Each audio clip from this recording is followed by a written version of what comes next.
Man About Town by O.Henry. There were 2 or 3 things that I wanted to know. I do not care about a mystery, so I began to inquire. It took me 2 weeks to find out what women carry in dress suitcases, and then I began to ask why a mattress is made in 2 pieces. This serious query was at first received with suspicion because it sounded like a conundrum. I was at last assured that its double form of construction was designed to make lighter the burden of women who make up beds. I was so foolish as to persist, begging to know why, then, they were not made in 2 equal pieces, whereupon I was shunned. The third draught that I craved from the fount of knowledge was enlightenment concerning the character known as a man about town. He was more vague in my mind than a type should be. We must have a concrete idea of anything, even if it be an imaginary idea, before we can comprehend it. Now, I have a mental picture of John Doe that is as clear as a steel engraving. His eyes are weak blue, he wears a brown vest and a shiny black serge coat.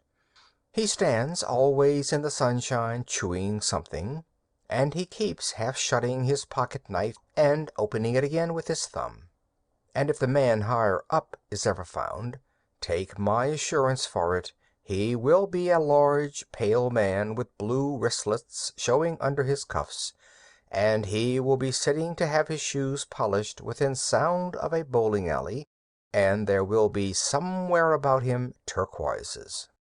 But the canvas of my imagination, when it came to limning the man about town, was blank. I fancied that he had a detachable sneer, like the smile of the Cheshire cat, and attached cuffs, and that was all. Whereupon I asked a newspaper reporter about him. "Why," said he, "a man about town, something between a rounder and a clubman. He isn't exactly, well, he fits in between Mrs. Fish's receptions and private boxing bouts. He doesn't, well, he doesn't belong either to the Lotto's Club or to the Jerry McGuigan Galvanized Iron Workers' Apprentices Left Hook Chowder Association. I don't exactly know how to describe him to you. You'll see him everywhere there's anything doing. Yes, I suppose he's a type. Dress clothes every evening, knows the ropes, calls every policeman and waiter in town by their first names. No, he never travels with the hydrogen derivatives. You generally see him alone or with another man." My friend the reporter left me, and I wandered further afield. By this time the 3,126 electric lights on the Rialto were alight. People passed, but they held me not. Paphian eyes rayed upon me and left me unscathed. Diners, heimgangers, shop-girls, confidence-men, panhandlers, actors, highwaymen, millionaires, and outlanders hurried, skipped, strolled, sneaked, swaggered, and scurried by me, but I took no note of them. I knew them all. I had read their hearts. They had served. I wanted my man about town. He was a type, and to drop him would be an error, a typograph, but no, let us continue. Let us continue with a moral digression. To see a family reading the Sunday papers gratifies. The sections have been separated. Papa is earnestly scanning the page that pictures the young lady exercising before an open window and bending, but there.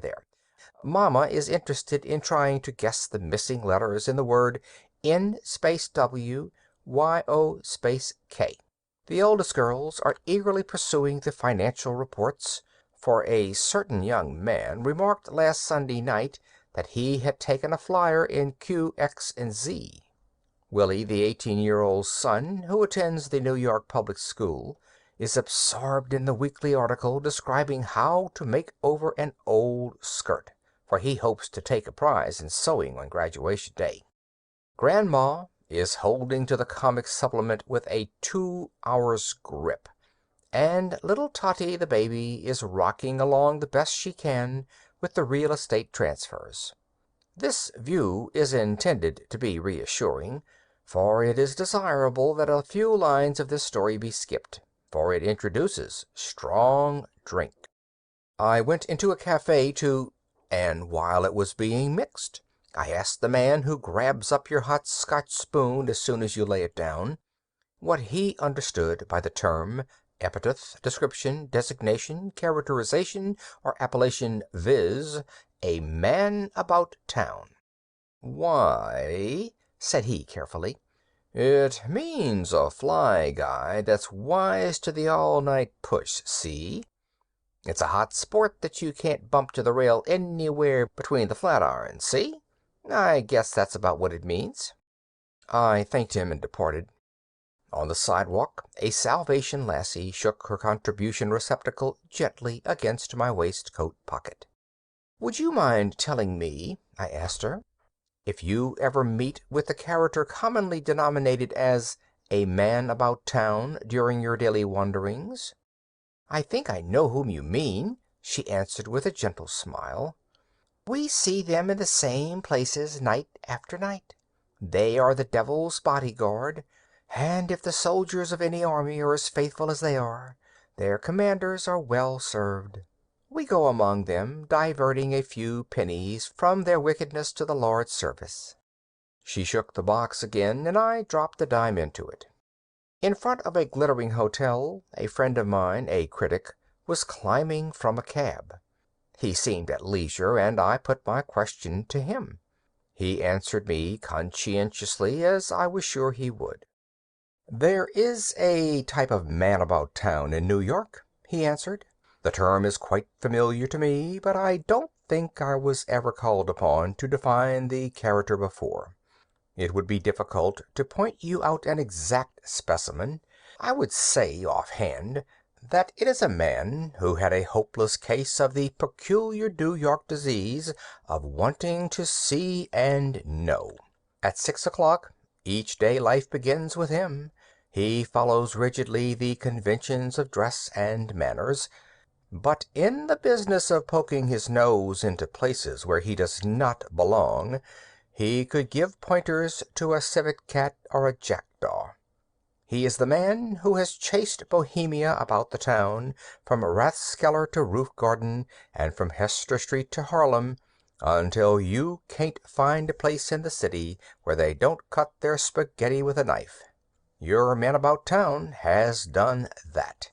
He is always on the scent of something new. He is curiosity, impudence, and omnipresence. Hansoms were made for him, and gold-banded cigars, and the curse of music at dinner. There are not so many of him, but his Minority Report is adopted everywhere. I'm glad you brought up the subject.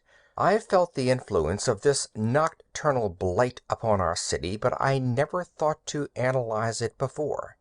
I can see now that your man about town should have been classified long ago.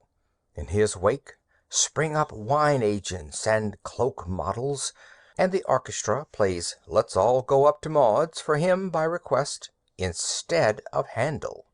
He makes his rounds every evening, while you and I see the elephant once a week. When the cigar store is raided, he winks at the officer, familiar with his ground, and walks away immune, while you and I search among the presidents for names and among the stars for addresses to give the desk sergeant. My friend the critic paused to acquire breath for fresh eloquence. I seized my advantage. "You have classified him," I cried with joy. "You have painted his portrait in the gallery of city types. But I must meet one face to face. I must study the man about town at first hand. Where shall I find him? How shall I know him?" Without seeming to hear me, the critic went on, and his cab driver was waiting for his fare, too. "He is the sublimated essence of butt-in, the refined intrinsic extract of rubber, the concentrated, purified, irrefutable, unavoidable spirit of curiosity and inquisitiveness. A new sensation is the breath in his nostrils. When his experience is exhausted, he explores new fields with the indefatigability of a— "Excuse me," I interrupted, "but can you produce one of this type? It is a new thing to me. I must study it. I will search the town over until I find one. Its habitat must be here on Broadway." "I am about to dine here," said my friend. "Come inside, and if there is a man about town present, I will point him out to you. I know most of the regular patrons here." "I am not dining yet," I said to him. "You will excuse me. I am going to find my man about town this night if I have to rake New York from the Battery to Little Coney Island." I left the hotel and walked down Broadway. The pursuit of my type gave a pleasant savor of life and interest to the air I breathed. I was glad to be in a city so great, so complex and diversified. Leisurely, and with something of an air, I strolled along with my heart expanding at the thought that I was a citizen of great Gotham, a sharer in its magnificence and pleasures, a partaker in its glory and prestige. I turned to cross the street. I heard something buzz like a bee, and then I took a long, pleasant ride with Santos Dumont. When I opened my eyes, I remembered a smell of gasoline, and I said aloud, "Hasn't it passed yet?" A hospital nurse laid a hand that was not particularly soft upon my brow that was not at all fevered. A young doctor came along, grinned, and handed me a morning newspaper. "Want to see how it happened?" he asked cheerily. I read the article. Its headlines began where I heard the buzzing leave off the night before. It closed with these lines: "Bellevue Hospital, where it was said that his injuries were not serious. He appeared to be a typical man about town." If you like the video, put a like, subscribe to the channel and click on the bell to not miss our new videos. If you like the video, put a like, subscribe to the channel and click on the bell to not miss our new videos. If you like the video, put a like, subscribe to the channel and click on the bell to not miss our new videos.